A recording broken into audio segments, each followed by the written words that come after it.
અમદાવાદ શહેરના નરોડા વિસ્તારમાં કુબેરનગર રોડ ઉપર આવેલા સંતોષી માતાના મંદિરના મહંતે આજરોજ વહેલી સવારે 16 માર્ચે મંદિરમાં જ ગળે ફાંસો ખાઈ આત્મહત્યા કરી લીધી હોવાનું સામે આવ્યું છે. તો આત્મહત્યા બાદ તેમની પાસેથી એક સુસાઇડ નોટ પણ મળી આવી છે, જેમાં કોર્પોરેશન, બિલ્ડર અને પોલીસ હેરાન કરતા હોવાનો ઉલ્લેખ કરવામાં આવ્યો છે. તેમજ આવાસ યોજનામાં મંદિર તોડવા બાબતે ત્રાસ આપતો હોવાનો આક્ષેપ કરવામાં આવ્યો છે. તો બિલ્ડરોના ત્રાસથી આત્મહત્યા કરી હોવાનો આક્ષેપ કરવામાં આવ્યો છે. તો આ મામલે પરિવારજનોએ આક્ષેપ કર્યો છે કે કોર્પોરેશન, પોલીસ અને બિલ્ડર દ્વારા મંદિર તોડી પાડવાને લઈને કરવામાં આવતા દબાણના કારણે આપઘાત કર્યો છે. તો મહંતે આપઘાત કરતા પહેલા સુસાઇડ નોટ પણ લખી છે, જેમાં છેલ્લે 4 વર્ષથી મંદિરને બચાવવાની લડાઈમાં પોતાના જ પારકા સાથે મળી તેમના વિરુદ્ધ ઉભા હોવાનો ઉલ્લેખ કરાયો છે. તો આ મામલે હાલ પોલીસ અકસ્માત નોંધ નોંધી તપાસ શરૂ કરી છે. તો મંદિરના પૂજારી મૃતક મહેન્દ્રભાઈ મંદિર તોડવાને લઈને કેટલાક વાક્યો લખેલા બેનર અને પોસ્ટર પણ પોતાના મંદિરમાં લગાવ્યા હતા.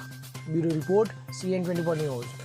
હવે જુઓ દેશ દુનિયાની તમામ ખબરો તમારી આંગળીના ટેરવે.